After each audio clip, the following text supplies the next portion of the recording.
when founders came to me, they would say, we need someone to help us build awareness. Awareness is not what you need. You need people coming in and experiencing your product, and you need to do that in a positive ROI way. To be really successful, you need to be able to have teams that are good at working together around all of the opportunities for growth. Welcome to Brave. Learn from Southeast Asia's best tech leaders. Build the future, learn from our past, and stay human in between. No BS on success. I'm Jeremy Au, venture capitalist, serial founder, Harvard MBA, science fiction nerd, and dad of 2 daughters. Every week, we debate startup news, interview changemakers, answer listener questions, and share personal insights. Join our movement of over 40,000 members and get transcripts, resources, and community at www.bravesea.com. Stay well and stay brave. HD Mall is a healthcare marketplace in Southeast Asia connecting patients to over 1,800 medical providers. This covers multiple categories such as dental, aesthetics, and elective surgeries. Over 300,000 patients have accessed more affordable healthcare via HD Mall. Get yourself a well-deserved health checkup. If you're in Thailand, go to hdmall.co.th. If you're in Indonesia, go to hdmall.id. Hey, Sean, really excited to have you on a Brave podcast. I've been a reader of your book years ago, and I'm glad that this takes you into this part of town. Yeah, thanks, Jeremy. I'm freshly arrived in Singapore, so it's great to be here. Awesome. So, for those who don't know you yet, could you share a little bit about yourself?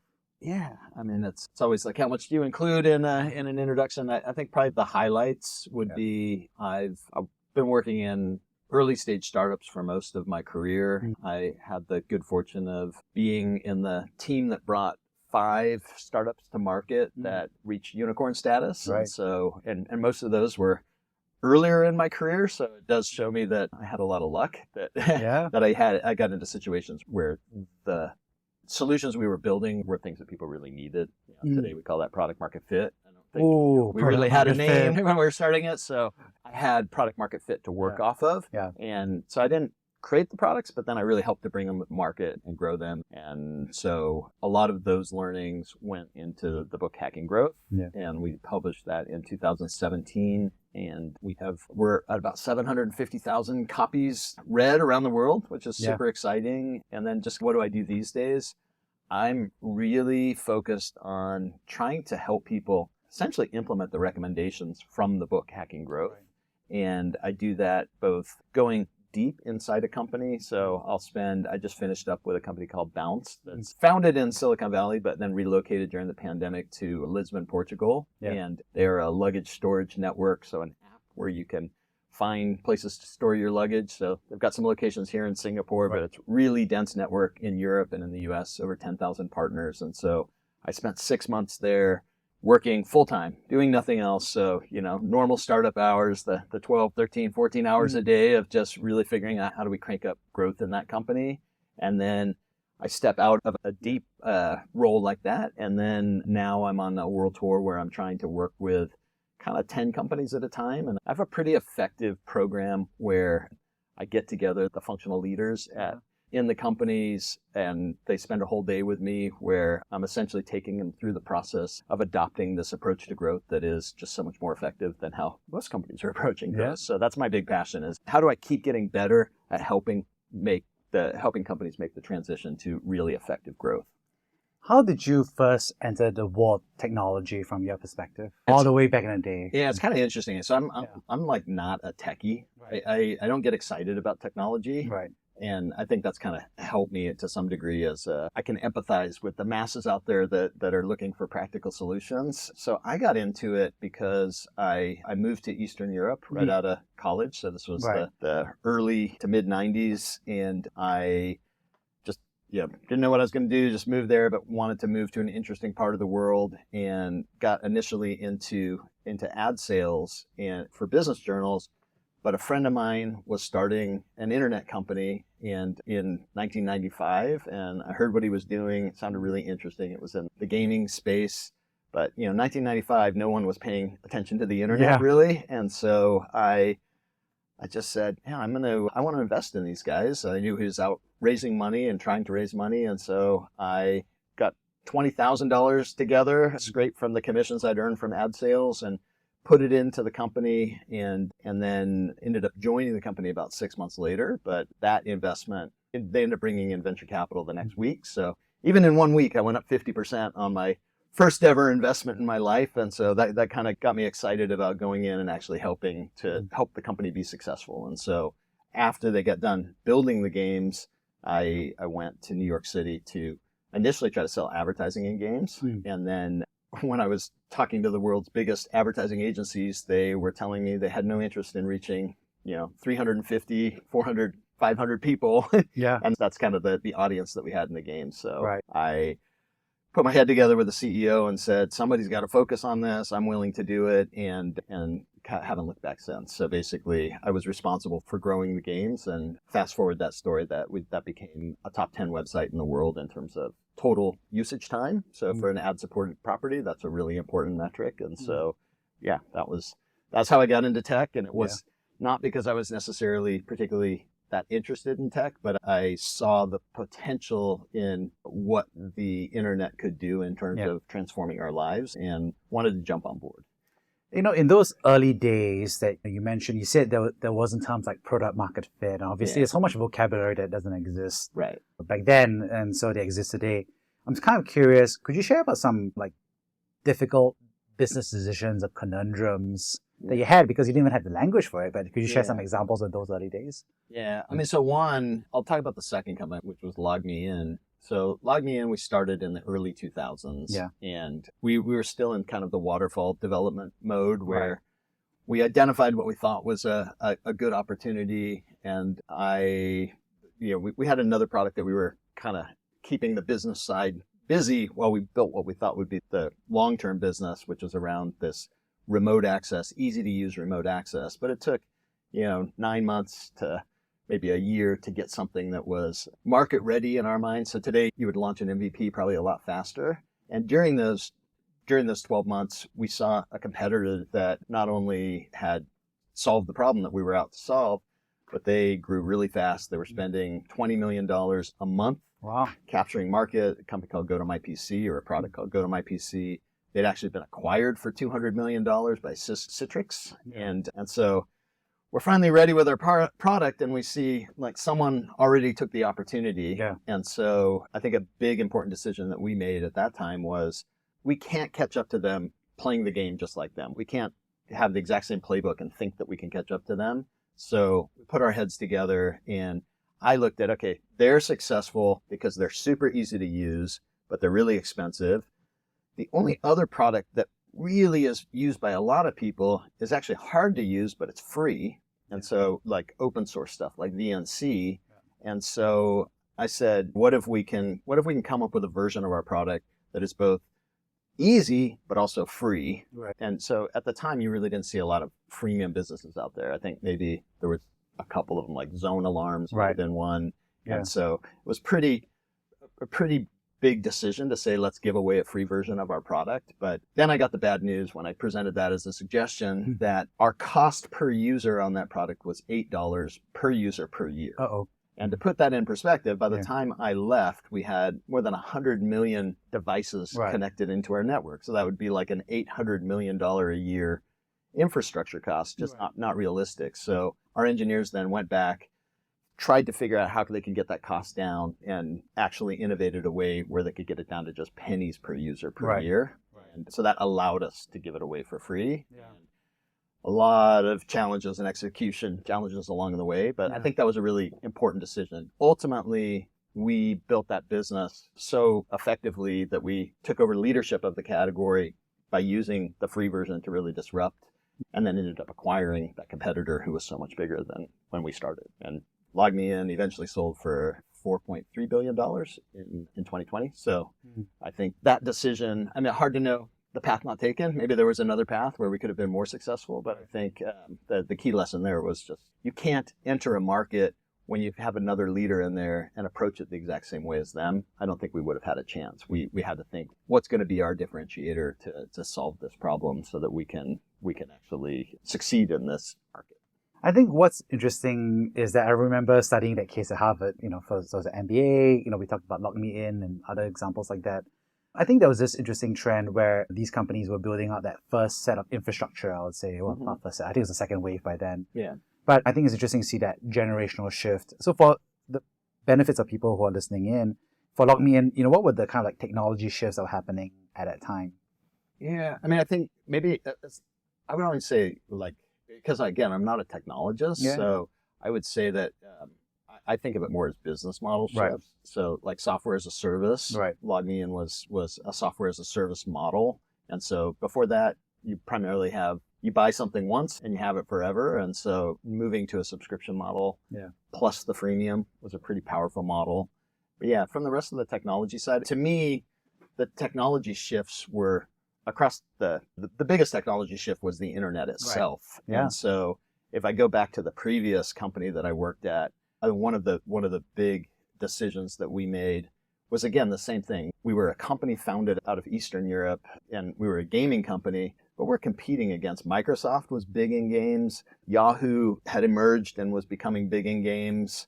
And then you had a bunch of other Silicon Valley, Kleiner Perkins backed big successful companies in Silicon Valley. And we're this lightly funded Eastern European company. And so we had to be super creative in how we could compete against them. And so one of the first things that we did was we invested in an analytics system, in home building an analytics system that ultimately, I think, gave us insights into the effectiveness of our spend that rival what people can do today. But this was 20 plus years ago. Yeah, more than 20. Time flies. So to do the math, unfortunately. But so I think, and then one of the biggest things for me personally when I thought about growing the business was I'm competing against these way better funded companies, and I'm trying to compete, again, playing the game their way. And their way was to spend a lot of money on advertising, and I'm not going to win that game. So I thought, okay, we can do somewhat better by being really efficient. But then I thought, okay, how do people discover our games? They click on an ad, and this is how most people think about it today. They click on an ad, they come to our website, they fill out a form that signs them up for our games, and then they're given an opportunity to play a game, and then, you give them a good experience. I thought, all these websites are networked together. Why do they have to come to our website to play the game? Why don't we push a light version of our games out to all of these other websites? Right. And the acquisition loop starts with them actually playing a game on someone else's website and then converting. So we ended up adding one more twist to it, which was we had a little button that said, add this game to your website. And then, but it was kind of the YouTube model a few years before YouTube did it. So it was the same size. Right. It was JavaScript that you could just copy a little JavaScript on your website. Right. And so that game spread to 40,000 websites. Yeah. And they had one more twist to it, which I was inspired by seeing something that Amazon was doing with its Amazon Store affiliate program, where I said, okay, and then if someone actually comes to our site through the game that they play on your site, we'll pay you 50 cents for each person that comes and plays a game on our site. And so that then gave them a big incentive, but that took our cost for an activated user down to 50 cents. And this is a time when people were spending crazy money on TV, all kinds of Super Bowl ads, and it was starting to get very irrational how much they would spend to acquire users, and we were only paying 50 cents. And so our blended average for a customer acquisition cost was the lowest of any publicly traded company for a free registered user. And Yahoo was considered really good at the time. They were about $30. Ours was like $4.50 because we blended in all these ones who came through this game and also then through ads. So that, to me, that was really like understanding the network and leveraging the network and engagement to rethink how advertising even works. Yeah.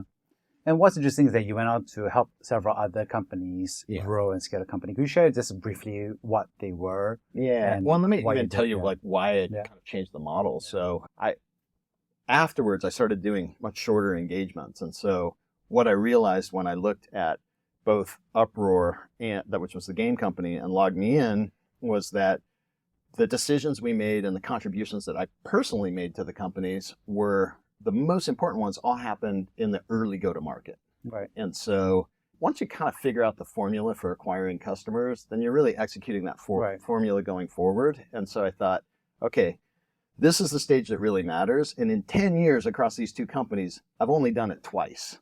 And so how can I actually get a lot of practice in that stage? And at that point, I realized no one had a lot of practice. They have 4-year vesting periods on their options. So if they're really good at it, they want to stay for 4 years to actually get compensated for what they did. And so I actually did short-term roles where I was fully vested after 6 months. And so that way I could do lots of cycles in the upfront with a bunch of businesses. So 6 months after I left LogMeIn, I went to Dropbox, and they were less than 10 employees, just coming out of a private beta. And then I spent 6 months helping Dropbox come to market. And a lot of the things that I needed to do did require help from the engineers in terms of the experiments that I wanted to run. And so the rest of the team couldn't move as fast as I wanted to move. So I realized I could actually do 2 companies at the same time. So at the same time I was doing Dropbox, I was also doing Eventbrite. And so those were 2 really good ones to layer on top of each other. And then after that, I did another 2 companies, which were a company called Lookout that is in the mobile security space, and another company called Socialcast. And so 3 of those reached that $1 billion mark of valuation. Obviously, Dropbox reached 10 times that. Then the 4th one was a company called Socialcast, and Socialcast was kind of like a Slack before Slack. So you had Yammer and Socialcast, and then Slack came on. But even Socialcast sold for over $100 million to VMware, and but most important to me was that I was really trying to come up with a repeatable formula for taking new businesses to market. And so really figuring out what matters, what order does it matter, and how can I effectively transition companies from that kind of pre-product market fit stage where you're really patient and diligent to now we have product market fit. We got to really move quickly to get it to where we're figuring out how to scale. And what's interesting is that you're making a set of decisions about these individual companies. How did you even pick those companies, or how did those opportunities come into? That's where I touched on before. I think I actually did get pretty lucky. Because ultimately, product market fit is going to define your potential to some degree. But even with product market fit, before I ever heard the name product market fit, after I left the second company, LogMeIn, I'm a realist, and I basically said, okay, statistically, my next company is going to fail. It's just, you don't do 3 unicorns in a row. So I need to figure out why it's going to fail. So I kind of reverse engineered my failure, and I was like, okay, I could be really good at helping people discover the product. I could be really good at getting them to try the product. But if they don't like the product, we're going to fail regardless of how well I execute those other parts. And so I came to the conclusion that if they don't have product market fit, even though I didn't call it that, if they don't have that scenario where when people try the product, they like it enough to keep using it, I'm going to fail. And so I was pretty deliberate about making sure that I was able to assess if they like the product or not. And so I came up with a survey that has become really popular now. But at the time, I was the only one using it because I hadn't published it publicly. And it was just, I would take the initial batch of users and just ask them, how would you feel if you could no longer use this product? And I give them the choice. Very disappointed, somewhat disappointed, not disappointed, or I've already stopped using it. And so then at first I didn't have a benchmark. It was just like, I want to see enough people saying they'd be very disappointed. And then I want to understand those people, want to understand why it's a must-have. And that's going to be important information as I try to grow the business. But with those first 2 companies that I ran that on, being Dropbox and Eventbrite was like 80% of the people said they'd be very disappointed if they could no longer use Eventbrite. Dropbox was like 50%, but 50% of people saying they'd be very disappointed. But if they used the key use cases on the product, so if they only used one, then it was 50%. But if they actually used all of them, so they're sharing files, they're creating collaboration folders, they're keeping their data synchronized between their devices, they're backing up to the cloud. If they perceived each of those, then Dropbox also went to like 80%. And so I was like, all right, now I'm starting to see a pattern here. And then the next company that I went to work on, I ran the survey and they were actually only at 7%. But what was cool was that I spent the time to really study, okay, so 7% of users say they'd be very disappointed. That's something positive. That's a good thing.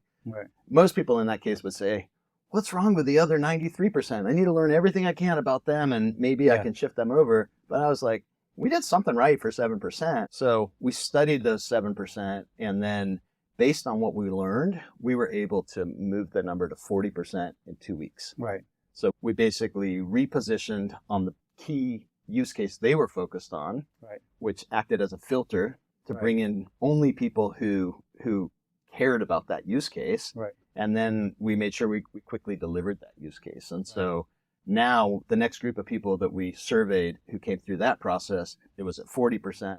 6 months later, it was at 60% of all users said they'd be very disappointed without the product. And then within 5 years, that was my 5th unicorn. And so what was that? That was Lookout. Yeah.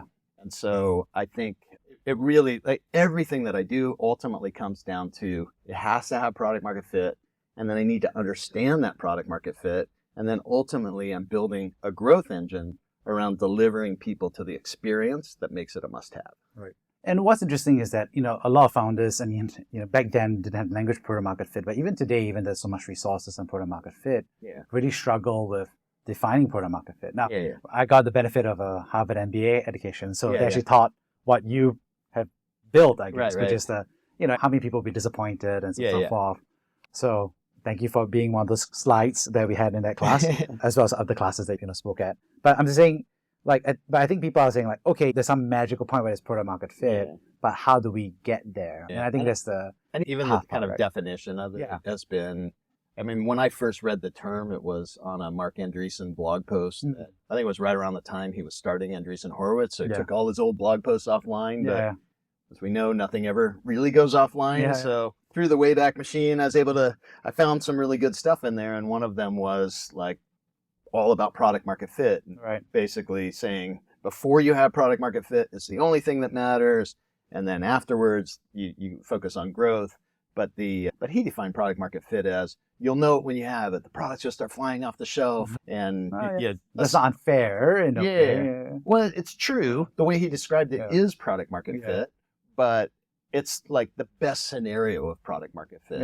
Often it still requires a lot of effort. So to me, I think the kind of more refined definition over time has been to study retention cohorts. And I first heard about retention cohorts from the writings of Josh Koppelman at First Round Capital. And he was talking about, this was, I think, 2007 even. He was writing about the importance of retention cohorts. And that essentially is saying the same thing, that someone tries the product, you get 100 people trying the product.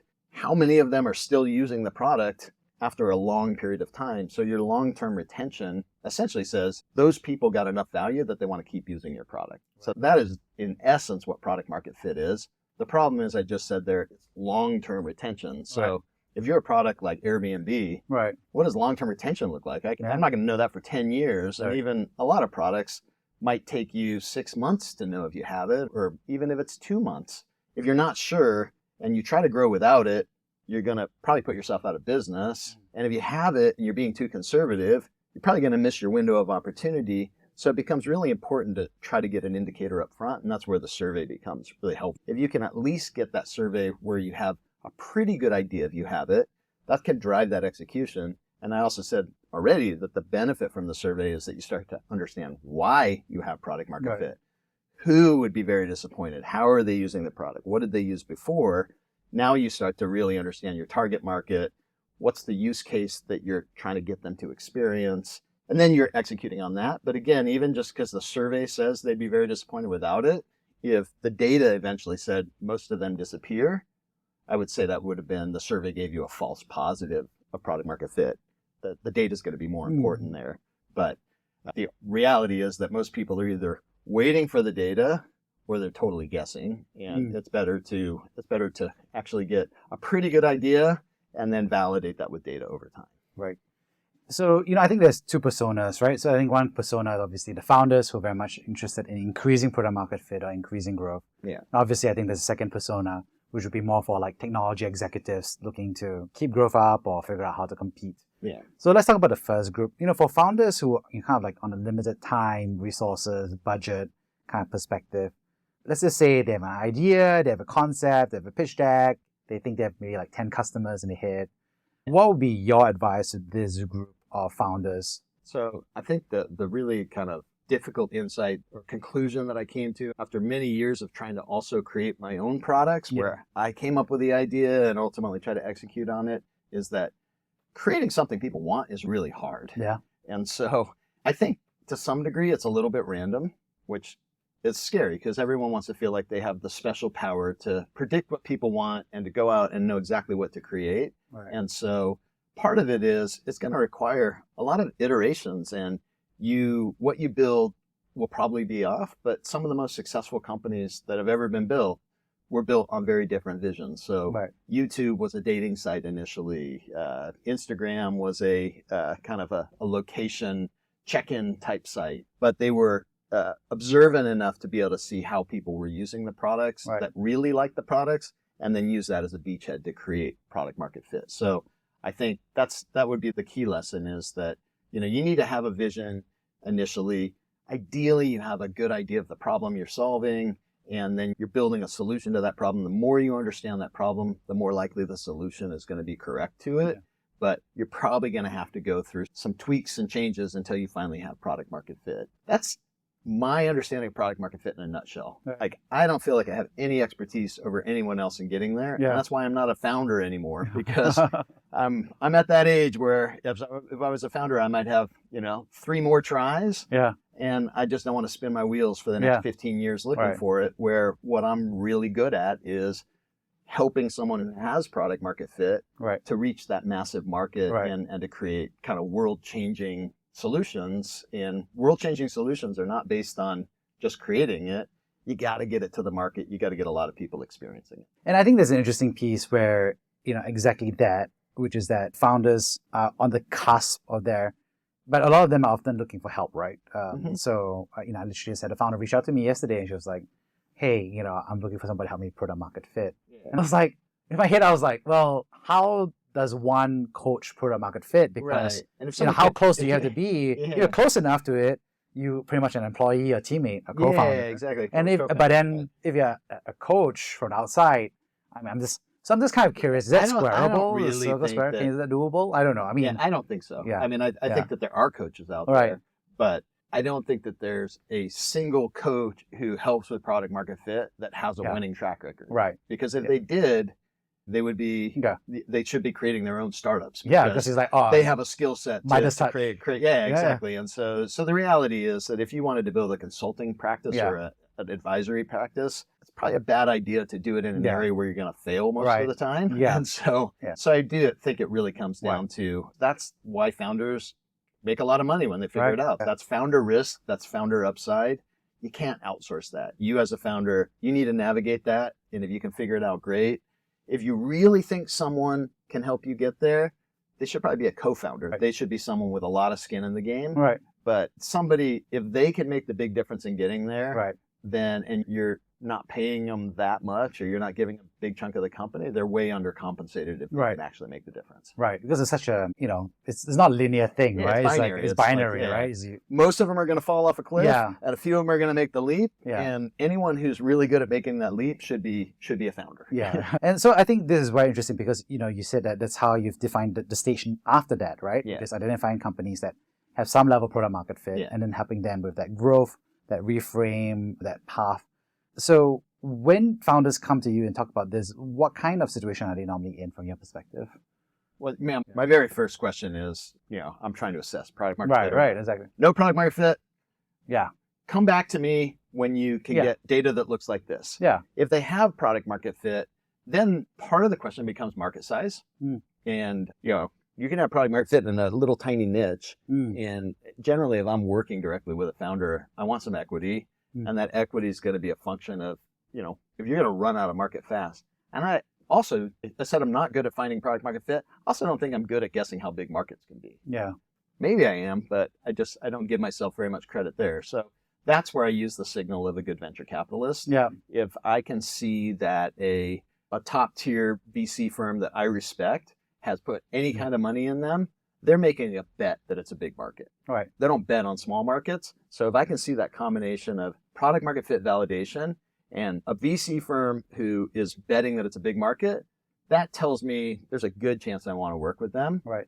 then I go through the rest of my checklist, which is pretty long. Like one of the things on that checklist is, do I feel like I have chemistry with the founders? Right. It's still, the failure rate's really high at that stage still. And so I better enjoy the journey. If there's a good chance that they're not going to be successful going through that, like we succeed together or we fail together. Right. But driving that growth hockey stick is hard and it's not guaranteed, and it's only going to work if the team can work really well together. So I want a team that I feel like I can work well with.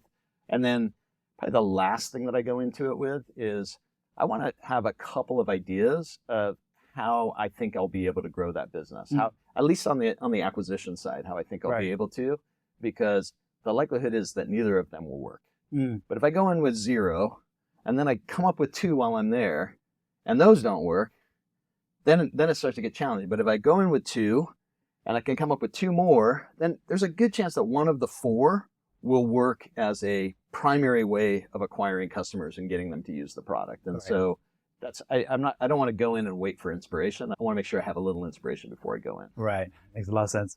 And what's interesting is that you decided to codify a lot of this into the book, which I read when I was building my second startup, which I found useful. So thank you for that. But what's interesting is, what was that process for you to be like, I want to write this down, versus talking to them individually or whatever it is? It's kind of the same thing with the go-to-market stuff. So, to me, it was, no one has documented this. No one has figured out no one's done enough cycles to figure out really effectively what you do in those first 3 to 6 months after you have product market fit.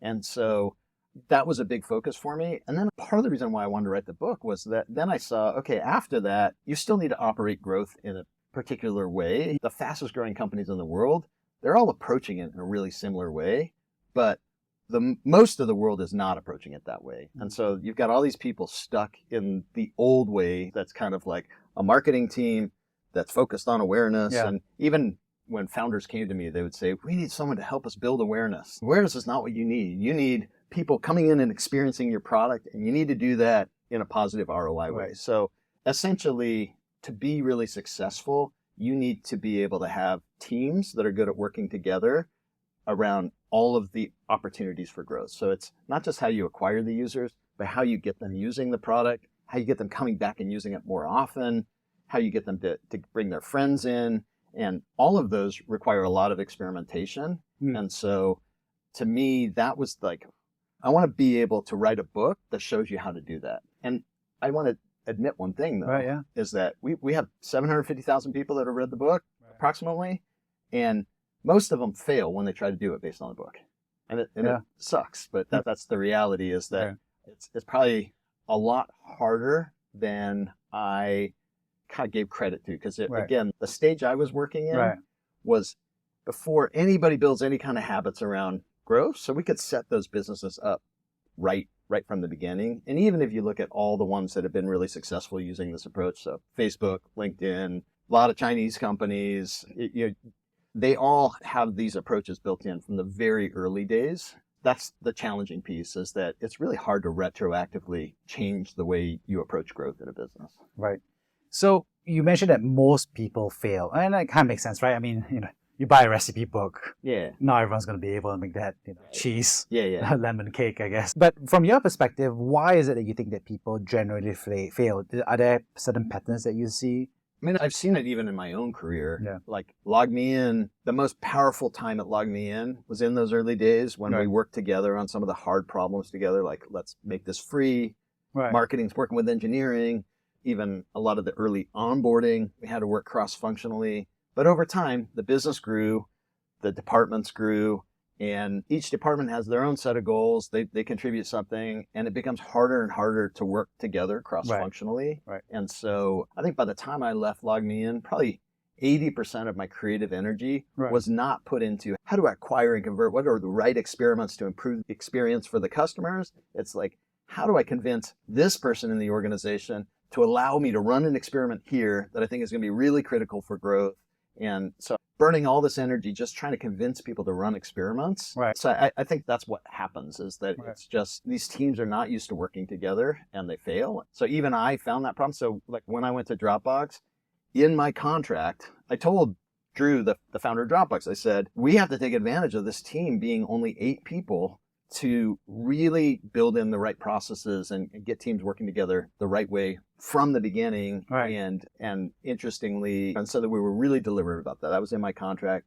I interviewed their worldwide head of marketing maybe 5 years later at a conference, 1,000 employees. She said, what's unique about Dropbox is that the entire company takes ownership of growth. And so the fact that we could be so intentional about creating growth and experimentation culture, data culture right in the beginning, and that it's carried through to thousands of employees. And for what it's worth, Dropbox was the fastest SaaS company to reach $1 billion in revenue, faster than any SaaS company before it. And I think that was a big part of the reason, is that most of the experiment ideas for growth were actually coming from the engineering team, and they're enthusiastic about implementing those experiments when it's their idea. And so they saw pretty early on the power of experimentation. So that's the next phase for me. Is I don't want to try to figure out how do I get a giant enterprise to start doing this, because that feels like an impossible task at this moment. But how do I get that team that's 20 people, 30 people, maybe 50 people to make the transformation? And so that's my last interim VP growth role, was with Bounce, where we had 40, 45 people. And it was very cool to watch and be a part of having that experimentation, having it be cross-functional, where the functions are coming together and deciding those experiments and really kind of building that into the DNA of the business. So I know I can do it when I work hands-on for 6 months with a team that's 50 people. And then the question is, can I do it at 100 people? Can I do it more? And it obviously took the right people there who were receptive and open to it as well. Amazing. And what's interesting is that no company wants to become slow, contradictory, not growth-oriented. But it seems to be one of the, big questions in people's minds, because so many of the last wave of technology companies seem to have weakening product market fit. That's one way of saying it, but also weakening growth as a result. Exactly. So from your perspective, why does it happen? I think part of it is, there's a lot of reasons, but I think the weakening growth is just a natural phenomenon, the law of big numbers. But even when I went to Dropbox, I took that into account at Dropbox and said, when I left LogMeIn, I said to Drew, we were spending millions of dollars every month on external marketing.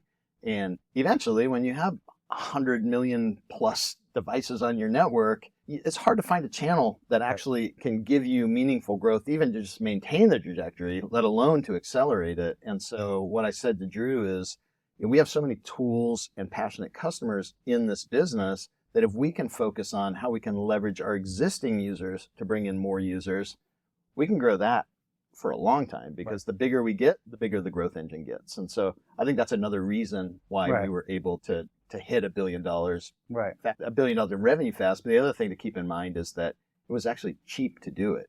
That we did not raise any money between our Series A and a round of funding that valued us at $4 billion. And so that meant that we were spending very efficiently, because when you start to run experiments across all of those levers, you're not just thinking about how do I only spend on marketing? You're thinking about what are all the ways that I can accelerate my ability to deliver value to more customers. And so actually, when I look at all the companies that I've worked on that became really successful, all of them started in tough fundraising environments like the one we have now. All of them required very efficient execution. So I think a lot of the things we write about in Hacking Growth are probably more relevant today than they were when money's really easy, because people get kind of sloppy when money's easy. And I think there's an interesting thing about money being easy versus money being not easy, right? It seems like there's a boom cycle, there's a bust cycle. Never seems to be a nice equilibrium, I guess. It seems to be. But let's talk about those two things. So let's talk about when money is easy. What do you normally see? And later on, we'll talk about when money is not easy, which is when we're in right now. But when money is easy, what do you see are the common patterns? I think that's when you have the ability to be sloppy. It's just, you see it in kind of all companies, like the whole survival of the fittest. When I'm going to not quite answer the question, but I'll go back to it. Like when you have a recession, the businesses that survive that are the most efficient businesses, or the ones that realize they have to be efficient to be able to survive. And so it really forces people to run in a more lean way. And so the opposite is also true. When money is easy, you do get signal from your investors. You do get signal from the market in general that growth is the most important thing. In tech, it always is. But I think there's this perception that growth requires high burn. Growth requires throwing a lot of money at it, and that has never been my experience. LogMeIn was cash flow positive all the way through our IPO. I already told you, Uproar, we had the lowest customer acquisition costs of any publicly traded company. All of this is about driving super, super efficient growth, and that you should do it even when the money's easy. Why would you waste just because you can waste? And so, again, the benefit for Dropbox was that eventually, like, even if the money were easy, they were growing very fast. Why would they take on that dilution of having to raise multiple rounds along the way if they could wait for the next round when it was a $4 billion valued business? And so that, to me, was very telling on like why you don't want to take that dilution. And I saw it from my options perspective. Right. Every other company, when I got to the point where I was exiting, the percentage that I had was way lower than what it had been when it was granted to me. Dropbox was exactly the same. I exited at that $4 billion round, and I think they raised like $400 million in that round. And my percentage of the company was about the same as it had been when it was granted to me. And so it's huge for founders, it's huge for employees, it's huge for early investors. And so I think it's crazy to operate any other way than this, but the truth is that most companies do operate in kind of a more traditional, like the old school way that they teach in the marketing books from the 1950s. And that's just not, I think, a reality in today's world, that you should be operating that way. Not only are you driving way less impact, but you are probably going to eventually lose someone in your space is going to be way more effective at growth eventually, and you're going to have to compete against them. And could you share about a time where people are having to handle growth, but when money isn't easy? Yeah, I mean, it's like, again, each one of the companies that I've been with, money really wasn't easy. But for me, I'm always focused on what is my return on investment. I have to have a positive return on investment, but also what is my payback window? Does it take me 2 years to get that return on investment? Or is there a way I can get that return on investment in a month or 2 months or 3 months? And so I think an early story from LogMeIn will demonstrate this, is that money was tough when we launched it, but we had already taken a company public. We'd already listed on NASDAQ and sold that company. And so we had some credibility when we raised our Series A in around 2003, but it was a really hard time to raise even for us. We had probably 30, 40 VCs who all told us no, but we were able to raise that money eventually. And so, but our story was we were going to raise it to spend on marketing. And so then the CEO tells me, okay, we just raised $10 million. Our story was to spend it on marketing. You need to figure out how to spend $100,000 a month. And there's a lot of marketers that say, sure, no problem. They just go and spend it and not worry about what their return on investment. But for me, it's just unnatural to do that. I need to know if I spend it, I need to make sure I'm getting a positive return on investment. And I couldn't get a positive return on investment at scale. The most I could scale was to about $10,000 a month. And then when I tried to go to 11,000 or 15,000, those additional dollars were being wasted. Right. And so this is again where growth hacking starts to make sense, that I was the VP of marketing. And so I had my sphere of influence. I could test as many ads as I wanted. I could test as much media as I wanted, keywords in Google. I could test my landing pages, but that was really it. And so for me, I was like, why is it so hard to spend this? And then I finally said, okay, I want to look at the data and see what are these people doing. And I realized that 95% of the people who were coming in through these channels never used the product. So if they never use the product, they're not going to keep using the product. Right. That's by nature. They never did.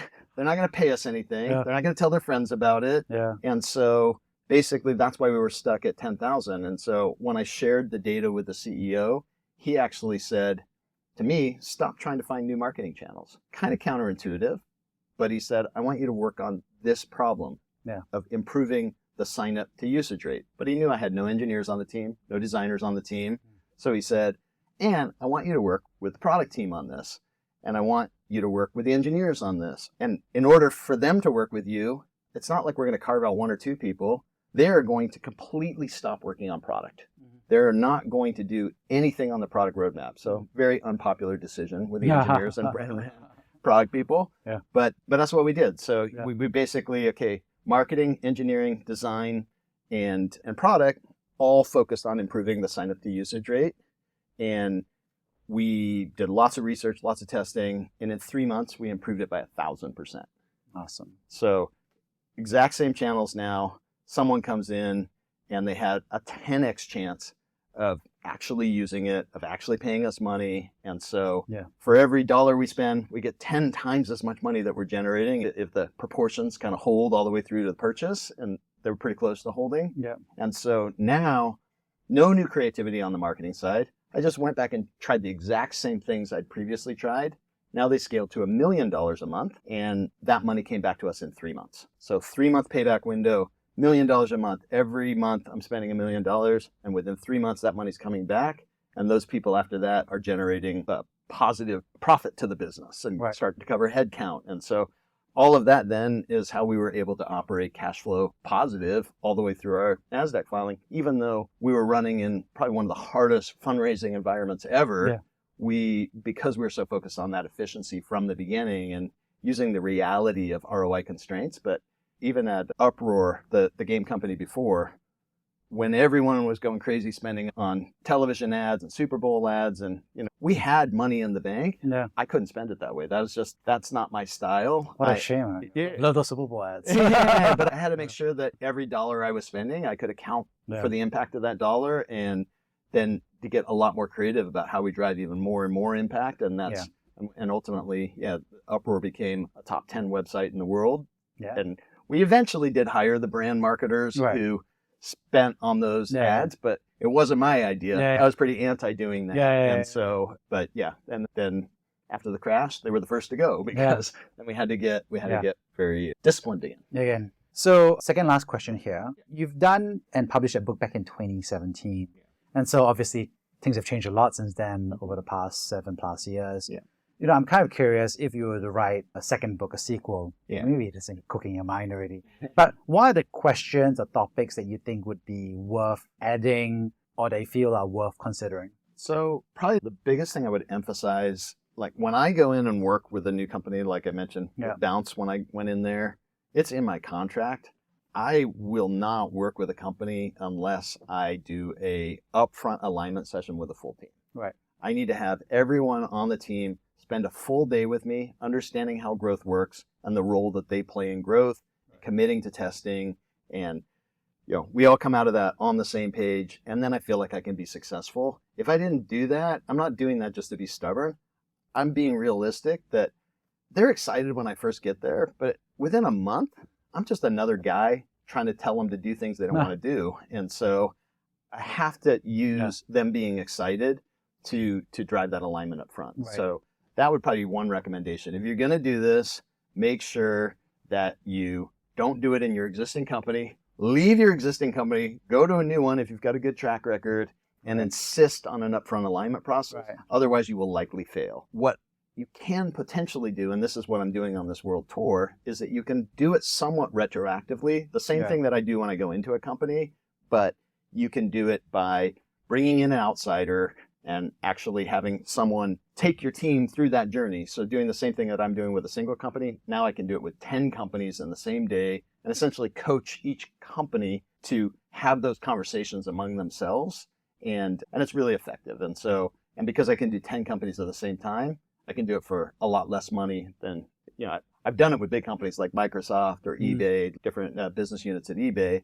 But of course, one company is a lot more expensive. I think it is almost as good for me to work with for each of the companies when I work with 10 companies. And so that's what brought me to Singapore. That's what brought me around the world, was to really do that and get that feedback loop of what works and what doesn't work. And so I did it yesterday in Jakarta and have feedback from 25 people from the session yesterday. And I end up making lots of iterations based on that. I'll get the 6-month feedback loop from them on what works and what's not working and where they're struggling. So that's my big mission, is just figure out how can I help companies make that transformation at scale. But again, not super confident that I can do it in a kind of an enterprise level company. And even 500 employees gets pretty hard.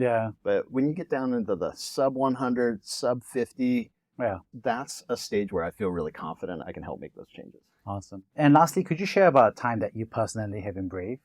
Yeah. I almost kind of fits in with this, what I just went through. Kind of the first time I ever did this kind of alignment session up front was with Eventbrite. I don't remember exactly how big the team was, maybe 15 or 20 people. And even I had been a VP LogMeIn before that. We were hundreds of people, but I'd never had to hold the room for like 2 straight days. So I didn't know that I could get it down to like just a day. So I had basically gotten them to agree that for 2 straight days, we are going to put our heads together on growth. And I didn't have program that fleshed out. And then I'm like, I remember I was walking to that meeting and, I was really starting my 6-month engagement with them. And I'm thinking, what the heck am I doing? This is stupid. I don't know what I'm doing here. And I literally was so close to just calling them and saying, I woke up this morning. I'm so sick. Please, can we reschedule for tomorrow? And, maybe I'll be braver tomorrow. But I was like, just do it. Just push through. And it turned out that, again, that I mentioned Eventbrite and Dropbox I did simultaneously. Right. And those 2 companies for 6 months simultaneously, the stock I got in those companies and based on what we were able to achieve in those companies, the most lucrative, the most fun, most rewarding 6 months of my life started the day that I had to push through that very much a discomfort zone. Right. And then now I've kind of been doing that ever since and, forms of that. And so, that to me is, I think all of my biggest growth happens when I step out of my comfort zone. But that's an example of probably the most uncomfortable and the most rewarding being just on making the leap and doing something. Awesome. Thank you so much for sharing your story. I'd love to summarize the 3 big takeaways I got from this conversation. Yeah. First of all, thanks so much for sharing about your early career. I like how you keep saying that you're not a techie, even though you sound very much like a techie to me now.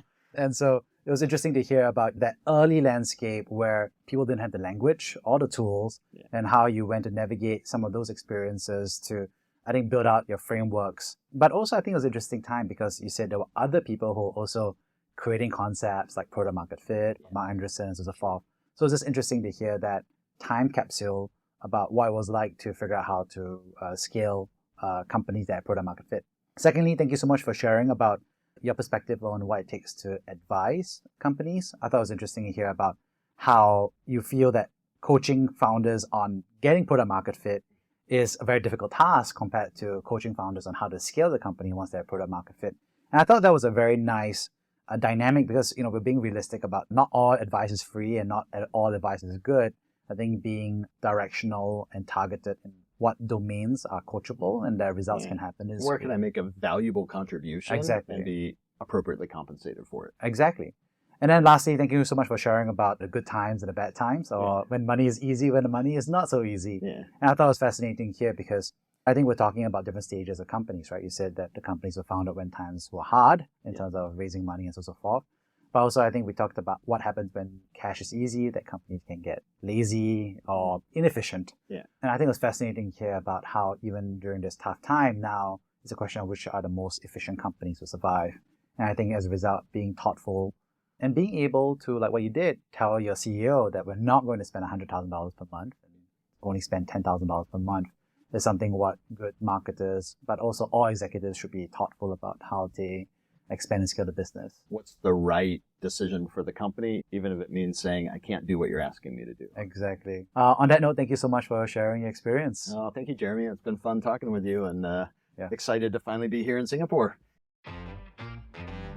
Thank you for listening to Brave. If you enjoyed this episode, please share the podcast with your friends and colleagues. We would also appreciate you leaving a rating or review. Head over to www.bravesea.com for member content, resources, and community. Stay well and stay brave.